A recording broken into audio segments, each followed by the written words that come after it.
సరే, దేవుని వాక్యాన్ని చదువుకుందాము. మీరు వాక్యం చెప్పేటప్పుడు మాట్లాడద్దు. ఏదైనా అవసరం అయితే బయటికి వెళ్ళి చూడాలి. పిల్లల్ని మీరు ఇక్కడ నుంచి అరసద్దు.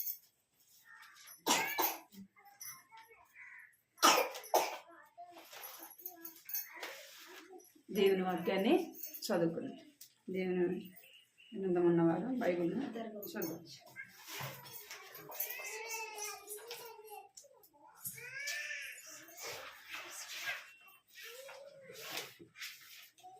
దేవుని వాక్యాన్ని యెహోషువ 24వ అధ్యాయం 15 వచనం మనం చదివే మాట ఉన్నది.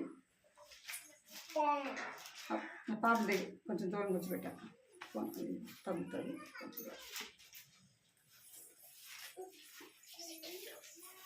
మాటను కలిసి చదువు.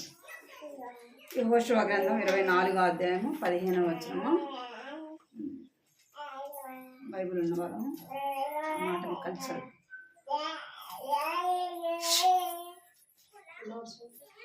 15వ వచనం, 24వ అధ్యాయం 15వ వచనం.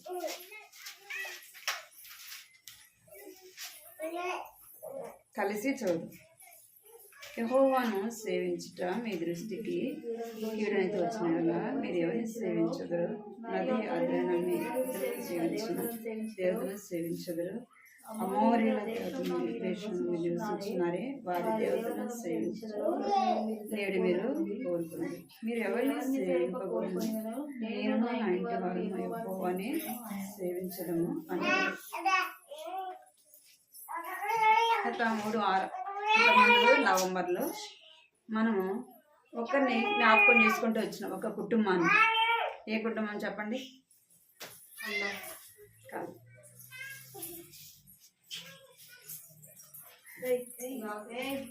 లోతు. ఎవరిని జ్ఞాపకం చేసుకున్నాం? లోతుని గురించి అండి. లోతుని గురించి మనము కొన్ని నేర్చుకుంటూ వచ్చాం. లోతు అబ్రహాంతో పాటు వచ్చినాడు కదా. ఇంకా లోతు ఎవరితో పాటు ఉంటూ వచ్చినంటే అబ్రహాముతో పాటు ఉంటూ వచ్చినాడు. తను అబ్రహాముతో పాటు ఉండటం ద్వారా తను ఏం చేయబడ్డాడంటే ఆశీర్వదింపబడుతూ వచ్చినాడు. రెండోదిగా తను ఏం కలిగి ఉంటూ వచ్చినంటే కలిసిమెలిసి ఉండేది తాను నేర్చుకుంటూ వచ్చాడు. మూడోదిగా తను ఏం నేర్చుకుంటూ వచ్చినంటే కలహానికి దూరంగా ఉంటా నేర్చుకుంటూ వచ్చాడు. దేవుని బిడ్డలమైన మనము ఎవరితో సాహసం చేయాలంటే దేవుని బిడ్డలైన వారితో మనం సాహసము చేయాలి. అప్పుడే మనము ఏం నేర్చుకుంటామంటే దైవికమైన వాటిని నేర్చుకుంటాం.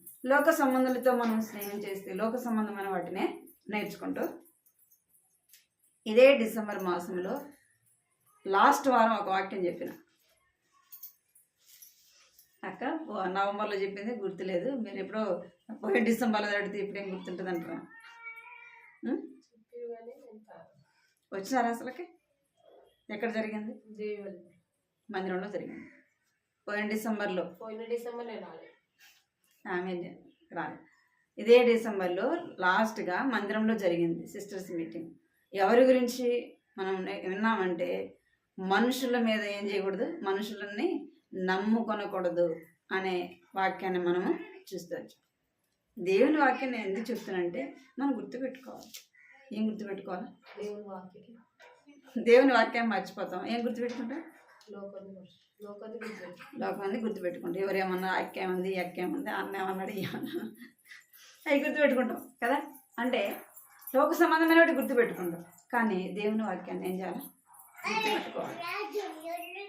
ఈ వారం ఇక్కడ చూస్తాం మనము ఎవరిని జ్ఞాపకం చేసుకున్నాం అంటే ఎవరిని జ్ఞాపకం చేసుకున్నాం అంటే లోతు కుటుంబాన్ని జ్ఞాపకం చేసుకున్నాం. చూద్దాము. లూకా సువార్త 17వ అధ్యాయము 32వ వచనం. బైబిల్ తీసిన వాడు చదవండి. లూకా సువార్త 17వ అధ్యాయము 32వ వచనం. లోతు భార్యను జ్ఞాపకం చేసుకుని తన ప్రాణంను రక్షించుకొని కోరువాడు. చాలు ఒక్క మాట కాదు. ఎవరిని జ్ఞాపకం చేసుకోవాలంట? లోతు భార్య. లోతు భార్యను జ్ఞాపకము చేసుకొనుడి. అంటే లోతు భార్యను ఎందుకు జ్ఞాపకం చేసుకోవాలంటే ఆ జీవితాన్ని మనము ఏం చేయాలా? జ్ఞాపకము చేసుకోవాలి. ఇక్కడ లోతు భార్య లోతుకు ఒక మంచి భార్యగానే ఉంటుంది. పడిపేస్తుంది, ఫోన్ పడేస్తుంది. లోతు భార్య, లోతు ఎలాంటి వాడు? దైవికమైన వాడు, దేవుని యందు భయభక్తులు కలిగిన వాడు. దేవుని ఎందుకంటే అబ్రహాముతో పాటి తాను వెంబడిస్తూ వచ్చినాడు. అబ్రహాము యొక్క నడవడిలో ఎవరు నడుస్తూ వచ్చినారు? లోతు నడుస్తూ వచ్చారు. లోతుతో పాటి ఎవరు ఉంటూ వచ్చారు? తన భార్య కూడా ఉంటూ వచ్చింది. లోతు భార్య తన భర్త ఎక్కడికి వెళ్తే తాను అక్కడికి వెళ్తూ వచ్చింది. తను కూడా దైవికంగానే ఉంటూ వచ్చింది. తాను ఎవరిని వెంబడిస్తూ వచ్చిందంటే తన భర్తను వెంబడిస్తూ వచ్చింది. తనలో కూడా మంచి లక్షణాలు మనము చూడగలం. తను ఒక మంచి భార్యగా తన ఉంటూ వచ్చింది. తన భర్తను ఏం చేస్తూ వచ్చింది?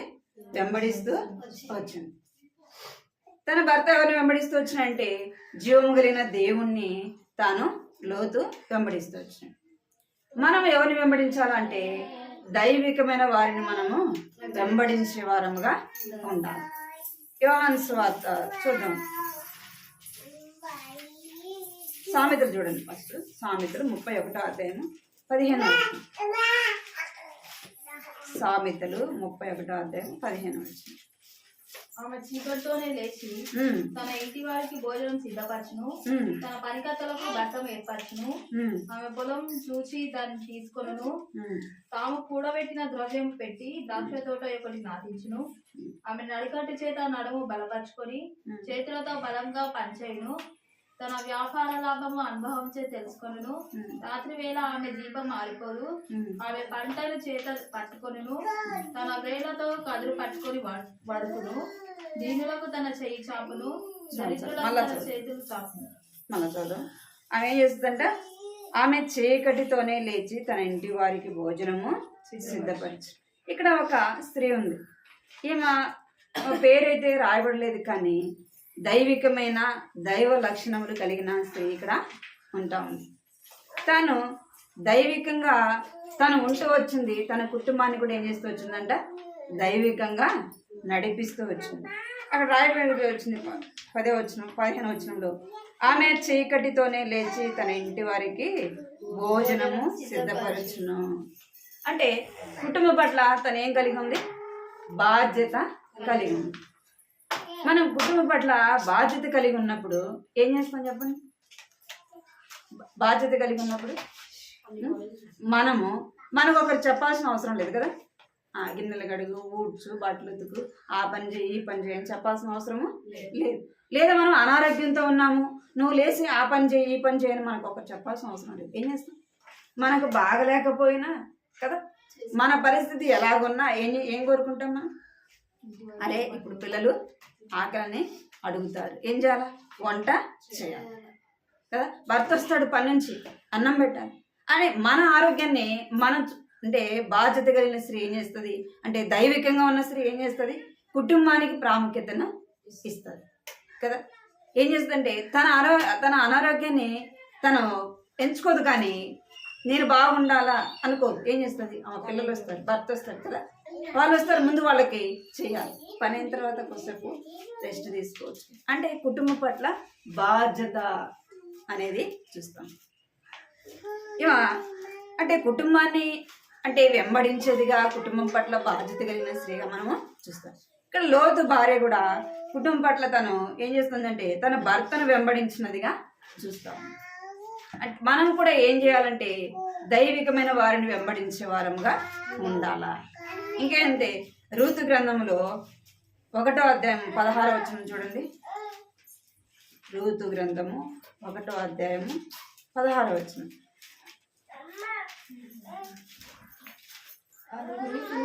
నా వెంబడి రావద్దనియు నన్ను విడిచిపెట్టుమనియు నన్ను బ్రతిమాలు కొనవద్దు.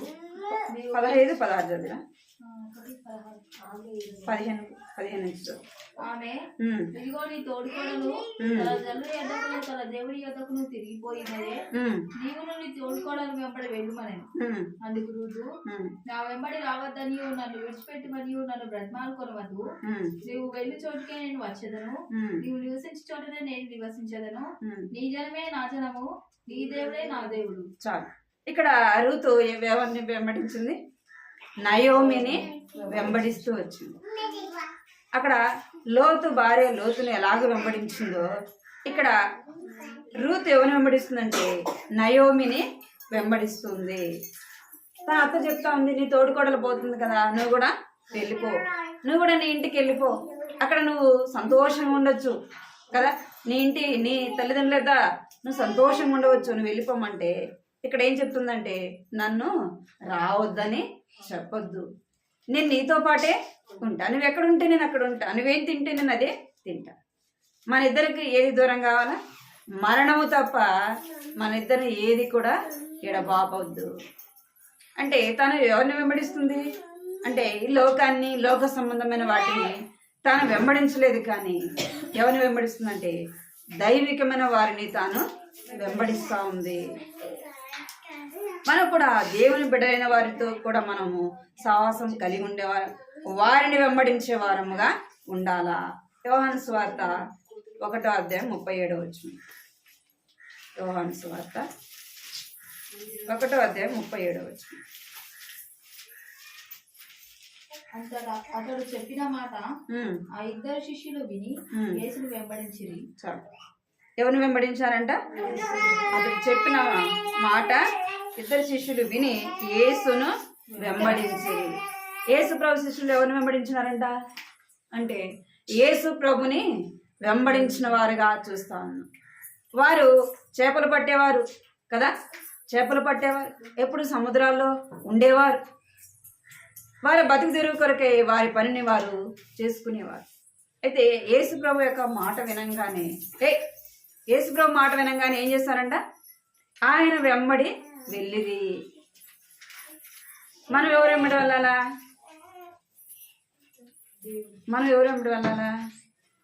దేవునిని వెంబడించే వారముగా ఉండాలా. దేవుని యొక్క మాట వినే వారముగా, ఆయన మాట విని ఆయనను మనము వెంబడించే వారముగా ఉండాలా. హనోకు ఉన్నాడు. హనోకు ఏం చేసినట్ట? ఎవరు వెంబడి వెళ్తూ వచ్చినంట?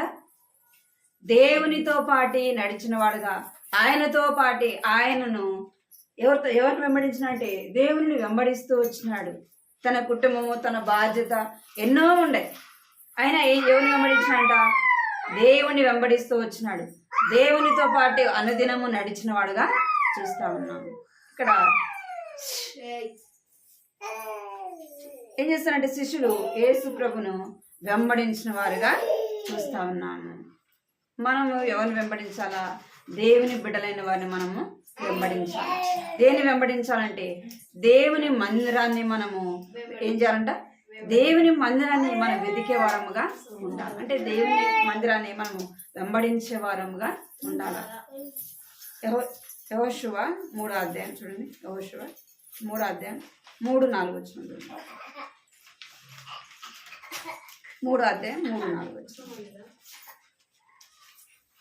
మీరు దేవుడైన యెహోవా నిబంధన మందసమును యాజకులైన లేవీయులు మోసుకొని పోవడం చూసినప్పుడు మీరున్న స్థలంలో నుండి బయలుదేరి దాని వెంబడి వెళ్ళవలేదు. మీకును దానికి దాదాపు 2000 మూరల ఎడముండవలెను. మీరు వెళ్ళు త్రోవ మీరు ఇంతకు ముందుగా వెళ్ళినది కాదు, మీరు దాన్ని గుర్తుపట్టవలేదు కనుక ఆ మందసమునకు సమీపంగా మీరు నడవరాదు. ఇక్కడ 3వ వచనంలో చెప్పబడుతుంది, మీరు మీ దేవుడైన యెహోవా నిబంధన మందసమును యాజకులను లేవీయులు మోసుకుని పోవుట చూచినప్పుడు మీరు ఆ స్థలంలో నుండి బయలుదేరి దాని వెంబడి వెళ్ళవలెను. దేని వెంబడి వెళ్ళాలంట? దేవుని మందసము వెంబడి వెళ్ళాలి. అప్పుడు కాలంలో దేవుని మందసం ఉండేది. ఇప్పుడు ఏముంది? మనకేముంది? మందిరము ఉంది. దేవుని మందిరం అనేది ఉంది. దేవుని మందిరం ఉంది. దేవుని బిడలైన వారు ఉన్నారు. వారి వెంబడి మనం ఏం చేయాలంట? వెళ్ళాలి. ఇది వరకు మీరు వెళ్ళిన త్రోవ కాదు. ఏం చేయాలంట? ఇది వరకు మీరు నడుచుకున్నట్టుగా నడుచుకునవద్దు. ఇది వరకు ఏం చేస్తూ వచ్చినాం? లోకంలో ఇష్టానుసారంగా మనకిష్టం వచ్చినట్టు మనము వెళ్తూ వచ్చినాం, మనకిష్టం వచ్చినట్టు మనము చేస్తూ వచ్చినాం. ఇప్పుడు అలాగూ చేయకూడదు. అందుకే 4వ వచనం, ఇది వరకు మీరు వెళ్ళిన త్రోవ చదువు. మీరు వెళ్ళు త్రోవ మీరు ఇంతకు ముందుగా వెళ్ళినది కాదు, మీరు దానిని గుర్తుపట్టవలెను గనుక ఆ మందసమునకు సమీపంగా మీరు నడవరాదు. ఇక్కడ ఏం చేయాలంట? మనం ఇదివరకు వెళ్ళిన త్రోవ కాదు గనక మనం ఏం చేయాలంటే దేవుని మందసాన్ని, దేవుని బిడ్డలైన వారిని మనం వెంబడించాలి. దేవుని సన్నిధిని మనం ఏం చేయాలంట? వెంబడించే వారంగా ఉండాలి. ఇక్కడ లోతు భార్య ఎవరిని వెంబడిస్తూ వచ్చిందంటే లోతును వెంబడించినదిగా చూస్తాం. లోతు ఎవరిని వెంబడించాడంటే దేవుని బిడ్డలైన వారితో కూడా నడిచినాడు, వారిని వెంబడిస్తూ వచ్చినాడు. వారి యొక్క నడవడిలో ఎవరు నడుస్తూ వచ్చినారంటే భార్య నడిచినట్లు, భర్త నడిచినట్లుగా భార్య కూడా నడుస్తుంది. మొదటిదిగా మనం ఏం చేయాలంట? దేవుని మందసాన్ని మనం వెతికే వరముగా ఉండాలి. దేవుని ఇంటిని, దేవుని మందిరాన్ని మనం వెతికే వరముగా ఉండాలి. గత సంవత్సరం అంతా కూడా మనం ఏమైపోయినా దేవుని మందిరానికి ఎన్నోసార్లు దూరం అయిపోతూ వచ్చినామేమో కదా, ఎన్నోసార్లు దేవుని మందిరాన్ని వెతకలేదేమో కదా, దేవుని వెతకలేదేమో, దేవునికి దూరంగా ఉంటూ వచ్చినామేమో. గత సంవత్సరం గడిచిన నెలలు ఏమైపోతూ వచ్చినామంట? దేవునికి దూరముగా ఉండొచ్చు. ఎన్ని వారాలు దేవుని ఇంటికి మనం వెళ్ళలేదు కదా, ఎన్నిసార్లు దేవుని మనము దూరం అయిపోతూ వచ్చినామో, దేవునికి ప్రార్థన చేయకుండా, బైబిల్ చదవకుండా, దేవుని మందిరానికి వెళ్ళకుండా, సరైన సమయానికి దేవుని ఇంట్లో మనం కనబడకుండా ఎన్నోసార్లు మనము దేవునికి దుఃఖపెట్టిన వారముగా, దేవుని ఆయాసపరిచిన వారముగా ఉంటూ వచ్చినాము. అందుకే దేవుడు ఈ సమయంలో మాట్లాడుతున్నాడు. మనం ఏం చేయాలంట? దేవుని బిడ్డలైన వారిని వెంబడించాలి. దేవుని మందిరాన్ని, దేవుని మందసాన్ని మనం వెంబడించే వారముగా ఉండాలి. రెండోదిగా చూస్తే చూద్దాం, ఇక్కడ ఆదికాండము 34వ అధ్యాయం, 34వ అధ్యాయం మొదటి వచ్చి చూడండి. మొదటి లేయా యాకోబునకు కలిగిన కుమార్తె అయిన దీనా ఆ దేశ కుమార్తెలను చూడవెళ్ళను. ఆ దేశం నేలిన హిబ్బీయుడైన హామోరు కుమారుడగు షేకెము ఆమెను చూసి ఆమెను పట్టుకొని ఆమెతో శయనించి ఆమెను అవమానపరిచాడు. చాలు. ఇక్కడ తాను దైవికంగా నడిచింది, కానీ ఏం చేస్తూ వచ్చిందంటే తన బిడ్డల పట్ల జాగ్రత్తగా లేదు. లోతు భార్య తనైతే దైవికంగా ఒక పక్క లోకం, ఒక పక్క దేవుని వెంబడిస్తూ వచ్చింది. ముందు చూస్తాం, కానీ ఇక్కడ బిడ్డల విషయమే ఆమె ఏం చేయలేదు, జాగ్రత్తగా లేదు. ఇక్కడ ఆదికాండం 34వ అధ్యాయంలో మనం చూస్తే దీనా కనపడుతుంది. ఈ దీనాకు ఎంతమంది అన్నదమ్ములు? ఎంతమంది? 12 మంది. ఎంతమంది తల్లులు? 4. యాకోబుకు 2 భార్యలు, 2 దాసరాలు. అంటే అంతమంది ఉన్నప్పటికీ తను ఎక్కడికి వెళ్తూ వచ్చిందంట? చదువు.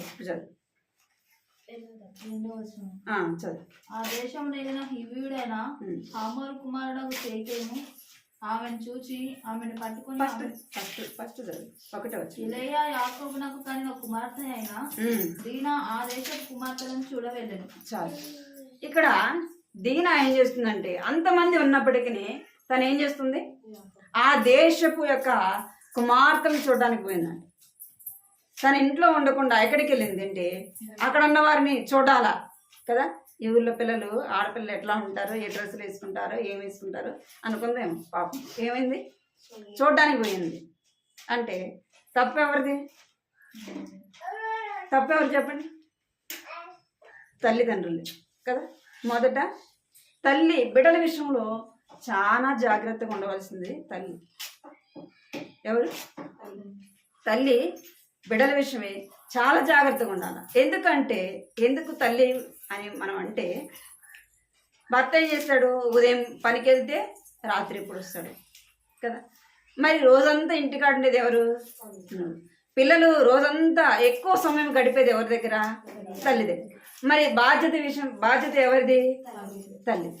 ఇక్కడ తను ఏం చేస్తుందంటే భయం లేకుండా ఏం చేస్తుంది, ఆ దేశపు కుమార్తెలను చూడటానికి వెళ్ళింది. మనం దైవికంగా ఉన్నంత మాత్రాన్ని కాదు, మన బిడ్డలైన వారి ప్రవర్తన ఎలా ఉందో గమనించాలి. ఏం చేయాలి? వారి ప్రవర్తన ఎలా ఉంది.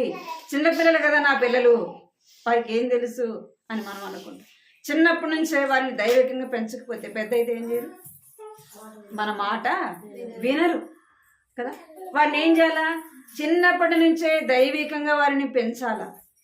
పిల్లల విషయమే జాగ్రత్త కలిగి ఉండాలి. వారి ప్రవర్తన విషయమే జాగ్రత్త కలిగి ఉండాలి. వారు ఎలాగ మాట్లాడుతున్నారు, ఎవరితో స్నేహం చేస్తున్నారు, వారు ఎక్కడికి వెళ్తున్నారు, వాళ్ళు ఏం చేస్తున్నారు, మగపిల్లలైనా ఆడపిల్లలైనా ఏం చేయాలి, వాళ్ళు ఎలా ఉండాలా, వాళ్ళు ఎలా ఉండారు.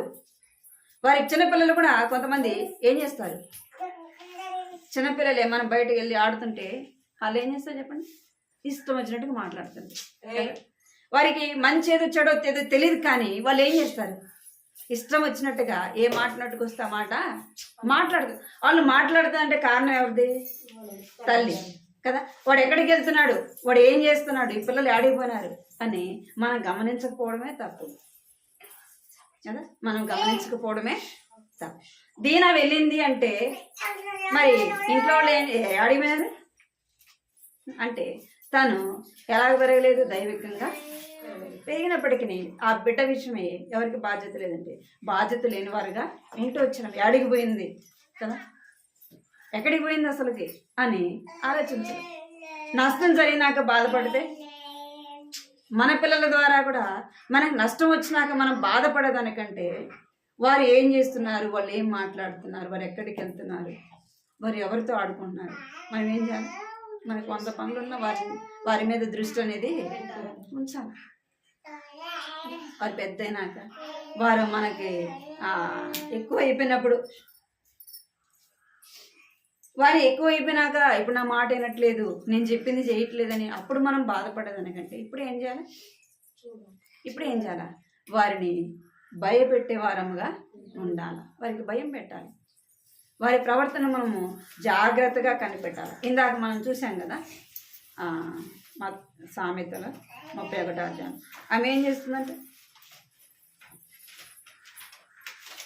సామెతలు 31వ అధ్యాయం. ఆమె చీకటితోనే లేచి తన ఇంటి వారికి భోజనం సిద్ధపరచును, తన పరికర్తలకు భర్త ఏర్పరచును. పిల్లల విషయమే ఏం చేస్తుందంటే, తన కుటుంబ విషయమే ఆమె చీకటితోనే లేచి తన ఇంటి వారికి భోజనం ఏం చేస్తుందంట, సిద్ధపరిచేదిగా చూస్తాం. 21వ వచనం చూడండి. తన ఇంటి వారికి చలి తగులునని భయపడదు, ఆమె ఇంటి వారందరూ రక్తవర్ణ వస్త్రములు ధరించిన వారు, ఆమె పరుపులను సిద్ధపరచుకొనును. ఇక్కడ ఏం చేస్తుందంటే 21, తన ఇంటి వారికి చలి తగులునని భయపడదు, ఆమె ఇంటి వారందరూ రక్తవర్ణ వస్త్రములను ధరించుకుందరు. ఆమె ఏం చేస్తుందంట, బిడ్డల విషయమే ఎంతో జాగ్రత్త కలిగి ఉంది. తన యొక్క బిడ్డల ప్రవర్తన విషయమే, వారు ఎలాగ మాట్లాడుతున్నారు, వాళ్ళు ఏం చేస్తున్నారు, వారు ఎక్కడికి వెళ్తున్నారని తను జాగ్రత్త కలిగినదిగా చూస్తున్నాం. తన యొక్క బిడ్డలైన వారి విషయమే ఆమె ఎంతో జ్ఞానం కలిగి ప్రవర్తిస్తూ వచ్చింది. మనం కూడా మన బిడ్డల విషయమే జాగ్రత్తగా ఉండాలి. మగ పిల్లలనైనా ఆడపిల్లలైనా వారి పెళ్ళికి ఎదిగినారు కదా, వారి పెద్దవాళ్ళైనా వారు ఎటుపోతే వారికి తెలుసు కదా అని మనము అనుకున్నారు. వారి స్కూల్కి వెళ్ళినా కాలేజీకి వెళ్ళినా మనము వారి ప్రవర్తన గమనించినప్పుడు వారు ఎలాగ మాట్లాడుతున్నారు, వారి ప్రవర్తన ఎలాగుందో తెలుసుకోవచ్చు మనం కదా. వాళ్ళు మాట్లాడే మాటలను బట్టి వారు ఎలా ఉండాలనేది తెలుసుకోవచ్చు. అందుకే మనం అక్కడ బైబిల్ గ్రంథంలో మనం చూస్తే లోతు యొక్క కుమార్తెలు ఎలాంటి పాపం చేశారో మనకి తెలుసు. ఇప్పుడు చెప్పం కానీ లోతు యొక్క కుమార్తెలు ఎలాంటి పాపం చేశారంటే ఎంతో భయంకరమైన పాపము చేశారు. దానికి కారణము తల్లి కదా. తాను దైవికమైన లక్షణాలు కలిగి ఉండొచ్చు, కానీ ఒకళ్ళు దైవికంగా ఉండవచ్చు, కానీ తను ఏం చేస్తూ వచ్చింది, బిడ్డల ప్రవర్తన సరైనదిగా ఆమె ఏం చేయలేకపోయింది, చూసుకోలేకపోయింది, వాడిని గమనించలేకపోయింది. అందుకే లోతు కూడా అంటాడు, దేవుడు నాతో మాట్లాడుతున్నాడు కదా, ఈ పట్టణాన్ని నాశనం చేశాడంట. వారు అల్లుళ్ళ దగ్గర పోయి ఏం చెప్తున్నాడు, మీరు మాతో పాటు రండి అంటే, పెళ్లి కాకముందే వారు అల్లుళ్ళని ఎట తెలుసు, వాళ్ళే నా కూతురు చేసుకుని ఎట తెలుసు అంటే వారి ప్రవర్తన సరైనదిగా లేదనే అర్థం కదా. లోతు పోయి పిలుస్తున్నాడు, రండి, దేవుడి పట్టణాన్ని నాశనం చేశాడంట, నాతో పాటు రండి అని పిలుస్తాడు. అంటే తన బిడ్డలేని వారి ప్రవర్తన సరైనదిగా లేదు. మనం అలాగూ ఉండకూడదు. మన పిల్లలు చిన్న పిల్లలైనా, ఒకవేళ మధ్య వయసు పిల్లలైనా, పెద్ద పిల్లలైనా, వారి యొక్క మాటలు ఎట్లా ఉన్నాయి, వారు ఎలాగ నడుచుకుంటున్నారు, వారి వస్త్రధారణ ఎలాగుంది కదా.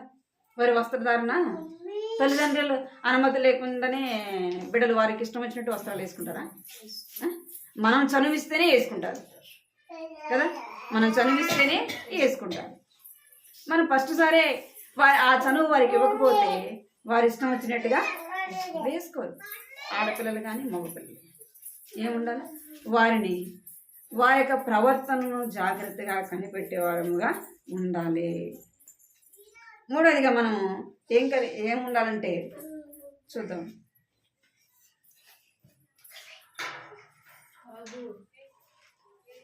ఆదికాండము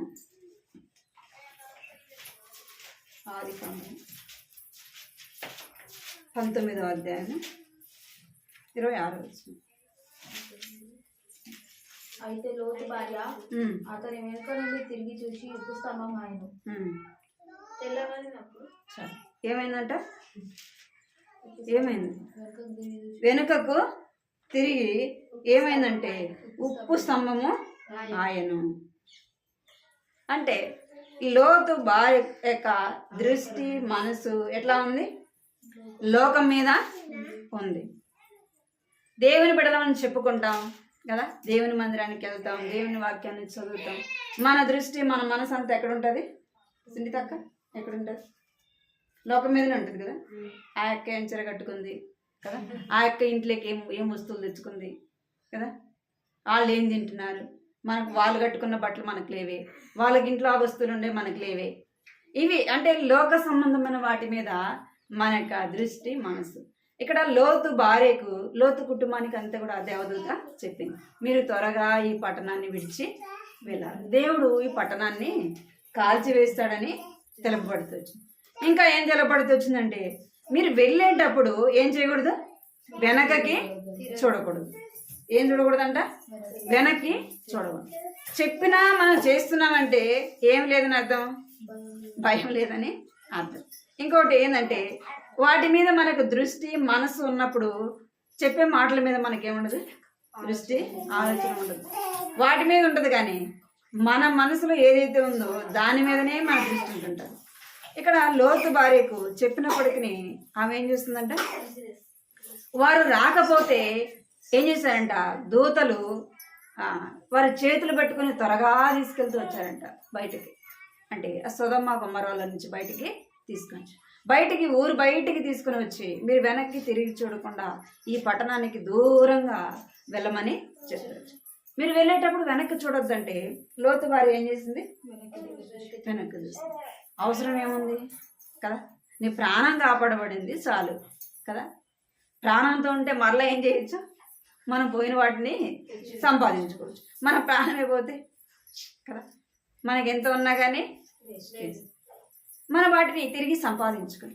ఇక్కడ లోతు భార్య ఏం చేసిందంటే, అరే నా ఇల్లు ఏమైందో కదా, నా ఇల్లు ఏమైందో, నేను నా బట్టలు ఏమైనాయో, నా బంగారం ఏమైందో కదా, ఇంకా తనకి ఏమేమి ఆస్తుందో అవన్నీ పాపం గుర్తొచ్చినట్టుండే కదా.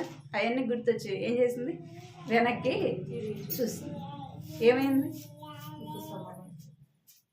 ఉప్పు స్తంభముగా చేయబడి వెనక్కి చూసింది. అట్లా ముందుకన్నా పోలే, ఇటు వెనక్కి కూడా పోలేకపోయింది. ఏమైపోయింది, ఉప్పు స్తంభముగా చేయబడి. తను ఆ అవిధేయత చూపించడం ద్వారా, ఆ తప్పు తను చేయడం ద్వారా బిడ్డలు ఏమైపోయినారు, పాపం చేయడానికి కారకులుగా. అంటే వాళ్ళు భయం లేకుండా, ఒకవేళ తల్లి ఉంటే వారు ఆ పాపం చేసింది వాళ్ళు కాదేమో కదా. అక్కడ మనం ఏం చేయాలంటే, మన బిడ్డల విషయమే మనం జాగ్రత్తగా ఉండాలి. రెండోది ఏం చేయాలంటే, లోక సంబంధమైన వాటిని ఒకప్పుడు మనం ఏం చేసినాం, వెంబడించినాం. లోకం అంతా సంపాదించుకున్నాం, లోకంలో అన్ని తెచ్చుకున్నాం కదా. వెనక్కి చూసి ఎన్నో లోక సంబంధమైన వాటిని సంపాదించుకున్నాం, తెచ్చుకున్నాం. ఇప్పుడు మనం ఎవరిని వెంబడించాలా? దేవుని వెంబడించేటప్పుడు మనం ఏం చేయకూడదు, వెనకున్న వాటిని మీద మనం ఏం చేయకూడదు, దృష్టి ఉంచకూడదు. ఇదివరకు మనం సంపాదించుకున్నట్టు, ఇదివరకు మనం చేసిన స్నేహము, ఇదివరకు మనం నడుచుకున్న మార్గము, దాని కొరకు మనం ఏం చేయకూడదు, వెనక్కి చూడకూడదు. చూడండి కొలస్సీ రాసిన పత్రిక, కొలస్సీ 3వ అధ్యాయం 1వ వచనం చదువు. మీరు క్రీస్తు కూడా లేపబడిన వారైతే పైన వాటినే వెదకుడి, అక్కడ క్రీస్తు దేవుని కృపాసనంలో కూర్చుని ఉన్నాడు. పైన వాటి మీదనే గాని భూ సంబంధమైన వాటి మీద మనసు పెట్టుకొనకుడి. ఏదనగా మీరు మృతి పొంది తిరిగి మీ జీవం క్రీస్తు కూడా దేవుని యందు దాచబడి ఉన్నది. మనకు జీవమై ఉన్న క్రీస్తు ప్రత్యక్షమైనప్పుడు మీరు ఆయనతో కూడా మహిమయందు ప్రత్యక్షపరచబడ్డారు. ఇక్కడ ఏం చేయాలంట, మీరు క్రీస్తుతో కూడా లేపబడిన వారైతే పైనున్న వాటిని వెదకుడి, అక్కడ దేవుని కుడిపార్శ్వమున కూర్చొని ఉన్నాడు. పైనున్న వాటి మీదనే గాని భూ సంబంధమైన వాటి మీద మనసు పెట్టుకొనకుడి. ఏమేది పెట్టుకోకూడదంట, నువ్వు నిజముగా దేవుని బిడ్డవైతే, నిజముగా నువ్వు రక్షింపబడి ఉంటే, నిజముగా నీ హృదయంలో దేవుని కార్యం జరిగి ఉంటే ఏం చేయవు, నువ్వు వెనకున్న వాటి మీద దృష్టి ఉంచవు కదా. వెనుకున్న వాటి వైపు చూడవు. దేని వైపు చూస్తామంటే ముందున్న వాటిని, ముందున్న జీవితాన్ని కదా. ముందున్న వాటి మీదనే మన దృష్టి, మన మనసు ఉంటుంది. మరలా మనం వెనక్కి చూస్తే లోక సంబంధమైన వాటిని మరలా మనం జ్ఞాపకం చేసుకుంటే ఏమైపోతాం, మనం నష్టపోయే వారంగా ఉంటాం. నష్టపోయారు లేదా ఇశ్రాయేలు ప్రజలు? నష్టపోయారు. దేవుడు ఆ ఐగుప్తు నుంచి వారిని విడిపిస్తే, ఐగుప్తు నుంచి బయటికి తీసుకుని వస్తే, వారి మధ్య దేవుడు అద్భుత కార్యాలు చేస్తే ఏం చేశారు? వారు అరణ్యంలో నడిచినప్పుడు ఏం గుర్తొచ్చింది వాడికి? లోకము, ఐగుప్తు గుర్తొచ్చింది. ఐగుప్తులో తిన్న వాటి గుర్తొచ్చినాయి. ఐగుప్తులో వారు జీవించిన జీవితము గుర్తొచ్చింది. ఏమైపోయారన్న? అరణ్యములో వాళ్ళు రాలిపోయినారు. ఏమైపోయారంట? రాలిపోయినారు. దేవుడు చేసిన ఆ యొక్క వాగ్దానం, ఆ దేశానికి వారు వెళ్ళలేకపోయినారు. పాలు తేనెలు ప్రవహించే దేశానికి ఏం చేయలేకపోయినారు, వెళ్ళలేకపోయినారు. అంటే ఆత్మీయంగా ఆరంభించబడిన జీవితాన్ని దేంతో ముగించకూడదు? శరీరంతో ముగించకూడదు. ఒక్కసారి మనం వెలిగించబడిన తర్వాత, ఒకసారి మనం రక్షణ పొందిన తర్వాత, మనం ఒక్కసారి దేవుని బిడ్డలముగా చేయబడిన తర్వాత మనం ఏం చేయాలా? కష్టమైన, నష్టమైన, బాధలైన, శ్రమలైన ఏదైనా కావచ్చు, ఏం చేయాలి? ముందుకే మన అడుగులు ఉండాలి. మనం ముందుకే పోవాలి, వెనకకి వెళ్ళకూడదు. ఇప్పుడు లోతు భార్యకు కూడా ఏమొచ్చింది? కష్టం వచ్చింది, ఒకవేళ శ్రమ వచ్చింది. ఏం చేయాలా? అన్ని విడిచిపెట్టి ఏమన్నాడు? సొదొమ గుమ్మరాని విడిచిపెట్టి వెళ్ళమన్నాడు. ఏం చేయాలి? దేవుడు పొమ్మన్నాడు, మనం వెళ్ళాలి. ముందు మనకి ఏం కావాలో ఎవరికి తెలుసు? దేవునికి తెలుసు. ఏమేం చేసింది? అరే మా ఇల్లు ఏమైపోయిందో కదా, నేను సంపాదించుకున్నట్టు ఏమైపోయినాయి, నా పశువులు ఏమైపోయినాయి అంటే. లోతు చాలా ధనవంతుడు, బైబిల్లోనే ఉందన్నమాట. వారిద్దరూ కలిసి నివసించలేనంత ధనవంతులు. అంటే అబ్రహాం ఎంత ధనవంతుడో లోతు కూడా అలాగే దేవుడు ఆశీర్వదించినాడు. కానీ ఏమైపోతుందంటే వెనక్కి చూడడం ద్వారా ఏం పోగొట్టుకుంది? ఆశీర్వాదాన్ని పోగొట్టుకుంది. ఇప్పుడు నిజంగా మనం దేవుని బిడ్డలమైతే మనం ఏం చేయాలంట? లోక సంబంధమైన వాటిని వెంబడించవద్దు. మూడోదిగా ఏం వెంబడించకూడదు? లోక సంబంధమైన వాటిని వెంబడించకూడదు. మీరు క్రీస్తుతో కూడా లేపబడిన వారైతే, మనం రక్షణ పొందినాం, బాప్తీసం తీసుకున్నాం. బాప్తీసం తీసుకోవడానికి అర్థమైంది, ఈ లోకానికి నేను చచ్చిపోయి క్రీస్తుతో కూడా లేపబడ్డాను. దేవుడే నన్ను ఆయన జీవంలోనికి మనను ఏం చేసినాడంట? దాటించిన. మనం రక్షణ పొందక ముందు మన ఇష్టానుసారంగా జీవించాం. ఇప్పుడు రక్షణ పొందినాక ఎవరి ఇష్టం నెరవేర్చాలి మనము అంటే? దేవుని ఇష్టాన్ని నెరవేర్చాలి. దేవుని ఇష్టాన్ని నెరవేర్చే వాళ్ళు ఏం చేయాలా అంటే ఈ లోక సంబంధమైన వాటిని వెంబడించకూడదు. లోక సంబంధమైన వాటి వైపు మనము చూడకూడదు. మన దృష్టి, మన మనసు అదంతా కూడా ఎక్కడ ఉండాలంటే దేవుని మీద ఉండాలి. మనం సంపాదించుకోవాల్సింది కూడా ఎక్కడ, మన ధనం ఎక్కడ ఉండాలా అంటే దేవుని దగ్గర ఉండాలి. ఈ లోక సంబంధమైన ధనము, ఇల్లు అన్నీ కూడా మనం ఏం చేయాలి, ఒక దినాన్ని విడిచిపెట్టి పోవాలి. అందుకే మనం ఎక్కడ సంపాదించుకోవాలా, దేవుని దగ్గర మరి దేవుని దగ్గర సంపాదించుకోవాలంటే ఎలాగా, దేవుని ఇంటిని ప్రేమించాలా, దేవుని వెంబడించాలా, వాక్యాన్ని ప్రేమించాలా, దేవుని వాక్యాన్ని చదవాలా, దేవుడు సమయం ఇచ్చినప్పుడు ప్రార్థన చేయాలా. మనకు తెలిసిన కాటికి ఇతరులకు దేవుని గురించి మనం చెప్పేవారంగా ఉండాలి. ఇదివరకు లాగా మనము లోక సంబంధమైన వాటి మీద మన దృష్టి ఉండనే వద్దు. ఏమున్నా లేకపోయినా మన దృష్టి ఎట్లా ఉండాలంటే దేవుని మీదనే ఉండాలి.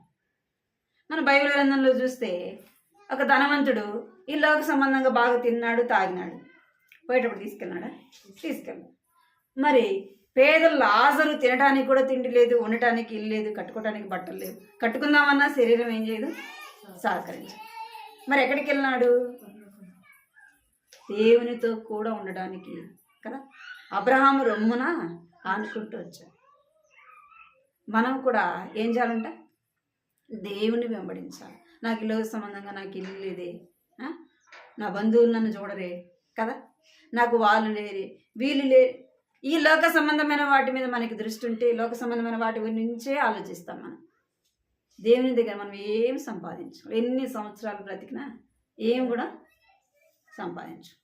ఎటా దేవునిలో సంతోషించలేము, ఎటా లోకంలో సంతోషించలేము కదా. ఇక్కడ లోకంలో కూడా సంతోషించు. దేవుడిని నమ్ముకున్నాం కాబట్టి అటు లోకంలో చేసినట్టు చేయలేము. దేవుడిని నమ్ముకున్నాక చనిపోతే దేవుని రాజ్యంలో మనకేముండదు. మనం ఎటు కాకుండా జీవిస్తే దేవుని దగ్గర కూడా సంతోషము ఉండదు. అందుకే మనం క్రీస్తుతో కూడా లేపబడిన వాటమైతే పైనున్న వాటి మీద మన మనస్సు దృష్టి ఉండాలి. 4వదిగా చూస్తే లోతు భార్య ఏం చేయబడిందంటే ఉప్పు స్తంభముగా చేయబడింది. ఉప్పు నిస్సారమైతే అది ఎందుకు కూడా పనికిరాదు. ఉప్పు మూట ఉందనుకోండి, ఉప్పు వస్తూ ఉంది, బయట పెట్టాం, వర్షం వచ్చింది, అది ఏమైపోతుంది, కరిగిపోతుంది కదా. ఆ నీళ్ళది పనికి వస్తుందా, పనికిరాదు. ఈమె ఏం చేయబడిందంటే ఉప్పు స్తంభముగా చేయబడింది.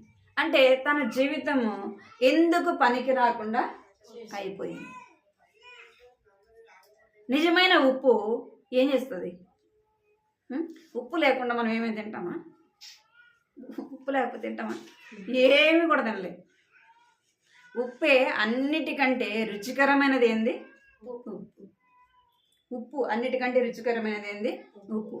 అది నిలువ ఉండాలన్నా కూడా ఏముండాలి, ఉప్పు ఉండాలి.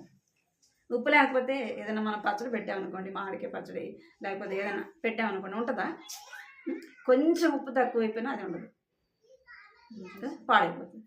అంటే మనం ఎట్లా ఉండాలంటే నిజమైన ఉప్పుగా ఉండాలి. చూడండి మత్తయి సువార్త 5:13. 5:13. ఉప్పు అయి ఉన్నారు. ఉప్పు నిస్సారమైతే అది దేని వలన సారం పొందును, అది బయట పారవేయబడి మనుషుల చేత త్రొక్కబట్టకే గాని మరి దేనికి పనికిరాదు.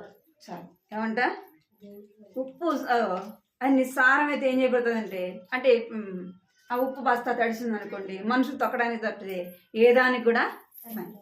ఆ ఉప్పుకు సారము కావాలంటే మనము ఇప్పుడు నిస్సారమైన వారం కదా, మనం ఎందుకు పనికిరాని వారం. మనం నిజమైన ఉప్పుగా ఉండాలా, పనికొచ్చే ఉప్పుగా ఉండాలంటే మనలోకి ఎవరు రావాలా, దేవుడు రావాలి. దేవుడు మన జీవితంలో ఉన్నప్పుడు మనం ఎట్లా ఉంటామంట, సారవంతమైన జీవితము జీవించగలం.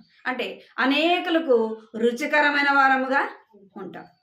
అనేకులకు మన జీవితం ఎలా ఉంటుందంటే ఆశీర్వాదకరంగా ఉంటుంది. దానికి సారము కావాలంటే మనలో ఎవరు ఉండాలా, యేసు ప్రభువు మన హృదయంలో ఉండాలి. చూడండి కొలస్సీ పత్రిక 4:6. కొలస్సీ 4:6. ప్రతి మనుషునికి ఎలాగో ప్రతిఫలం ఇవ్వవలెనో అది మీరు తెలుసుకుంటకై మీ సంభాషణ ఉప్పు వేసినట్టు ఎల్లప్పుడూ రుచిగలదిగాను కృపాసహితంగాను ఉండేది. ఎట్లా ఉండాలంటే ప్రతి మనుషునికి ఎలాగో ప్రత్యుత్తరం ఇవ్వలేనో అది మీరు తెలుసుకున్నట్టుకై మీ సంభాషణ ఉప్పు వేసినట్టు ఎల్లప్పుడూ రుచిగాను కృపాసహితముగా ఉండనీయుడి.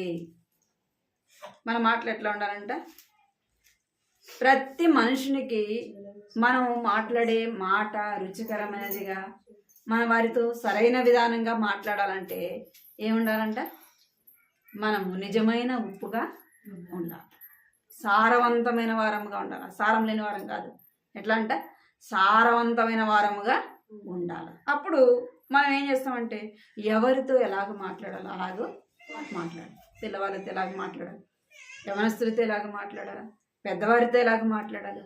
దేవుడు ఏం చేస్తాడంట, మన మాటలు వారితో మాట్లాడినప్పుడు రుచికరమైనవిగా ఉంటాయంట. కొంతమంది అంటారు అక్క దగ్గర అక్క మాట్లాడితే చాలా చక్కగా మాట్లాడుతుంది, అక్క మాట్లాడితే నాకు చాలా ఆదరణ వస్తుంది అంటే అది దేవుని బిడ్డలకు మాత్రమే సాధ్యం. కొంతమంది లోకస్తులు ఉంటారు మనుషులను ఆకట్టుకోవటానికి కదా, వారిని మోసం చేయటానికి కదా, వాళ్ళు లోకస్తులు కూడా ఉంటారు. వాళ్ళ మాటలలోనే ఏమైపోతాం, మన దగ్గర లేకపోయినా ఇవ్వాలనే మనసు అనేది మనలోకి వస్తుంది. అంటే అది లోకం మట్టుకే. నిజముగా మనం దేవుని బిడ్డలము ఎలా ఉండాలంట, ఉప్పు వేసినట్టుగా రుచికరమైన మాటలుగా ఉండాలంటే మనలో ఎవరు ఉండాలా, దేవుడు ఉండాలి. కొన్నిసార్లు మనం మాట్లాడే మాటల ద్వారా కూడా మనకేమొస్తుంది, శ్రమ వస్తుంది. మనం మాట్లాడే మాటల ద్వారా కష్టం వస్తుంది, మనం మాట్లాడే మాటల ద్వారా నష్టం వస్తుంది. ఇవన్నీ మనం పొందకుండాలంటే ఎవరు ఉండాలి, దేవుడు మన హృదయంలో ఉంటే ఎవరితో ఎలాగ మాట్లాడాలో సమయోచితమైన తెలివి జ్ఞానం ఎవరిస్తారంట, దేవుడు ఇస్తాడు. మన మాటలు రుచికరమైనవిగా ఉండాలంటే దేవుడు మనలో ఉన్నప్పుడు మనం మాట్లాడే మాటల ద్వారా ఇతరులు ఎట్లా ఉంటారంట, ఆకర్షింపబడే విధముగా. ఇక్కడ మనం 4 మాటలు చూస్తూ వచ్చినాం. లోతు భార్య మొదటిగా ఏం చేస్తూ వచ్చిందంటే ఆమె మంచి భార్యగా తన మంచి లక్షణాలు కలిగి ఉండవచ్చు. కానీ తన బిడ్డల విషయంలో రెండోదిగా ఆమె ఏం చేయలేకపోయింది, తన బిడ్డల విషయమే జాగ్రత్త కలిగి ఉండలేకపోయింది. వారి యొక్క ప్రవర్తనను తను గుర్తించలేకపోతూ వచ్చింది. మూడోదిగా మనం చూస్తే ఆమె దేని వెంబడించిందంటే లోక సంబంధమైన వాటి వైపు వెనకకు తిరిగి చూస్తవచ్చు, తన జీవితాన్ని నష్టపరుచుకుంటూ. మనము 4వ చూస్తే ఆమె ఏం చేయబడింది, ఉప్పు స్తంభముగా చేయబడింది. ఉప్పు స్తంభముగా చేయబడింది. ఆమె ఎందుకు పనికి రాకుండా తన జీవితంలో చేయబడింది. మనం అలాగ ఉండకూడదు. ఎలా ఉండాలంటే నిజమైన ఉప్పుగా ఉండాలి, మనం దేవుని వెంబడించే వారముగా ఉండాలి. రెండోదిగా మన బిడ్డల విషయమే, మన కుటుంబ విషయమే జాగ్రత్త కలిగి, మన బిడ్డలు కావచ్చు, మన కుటుంబంలో ఉన్న వారి విషయం మనం ఏం కలిగి ఉండాలంట, జాగ్రత్త కలిగి ఉండాలి. మూడోది మనం ఏం చేయాలంటే లోక సంబంధమైన వాటిని వెంబడించకుండా ఆత్మ సంబంధమైన వాటిని, దేవుని బిడ్డలైన వారిని దైవికమైన మార్గంలో మనం ముందున్న వాటి కొరకై మనం ఏం చేయాలంట, వేగురు పడేవారుగా ముందున్న వాటి మీద మన దృష్టి ఉంచాలి. 4వది చూస్తే మనం మాట్లాడే మాటలు అవి రుచికరమైనవిగా ఉండాలి, నిజమైన ఉప్పుగా మనము ఉండాలి. అంటే మనము మన కుటుంబంలో ఇతరులకు మనం ఏం చేయాలి, పనికొచ్చే వారముగా ఉండాలి. పనికొచ్చేవారంగా మాటలు గుర్తుపెట్టుకొని మనం ప్రార్థన చేసుకుంటాం. మోకరించండి, ప్రార్థన చేసుకుంటాం.